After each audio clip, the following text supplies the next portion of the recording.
Бүгінгі 1 маусым жағдайы бойынша жоғалған 2 туристі іздестіру жұмыстары жалғасын табуда. Тек бүгіннің өзінде 80-ге жуық жеке құрам 8 бағыттар бойынша іздестіру жұмыстарына кірісіп кетті.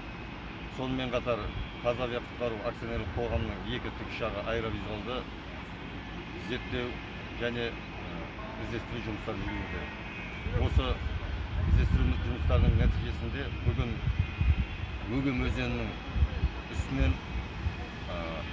ағып барып ағашқа қыстырылып қалған туристердің бір рюкзагы табылып, тікұшақ арқылы көтеріліп полиция қызметкерлеріне табыстырылды. Анықтау жұмыстары жүргізілді.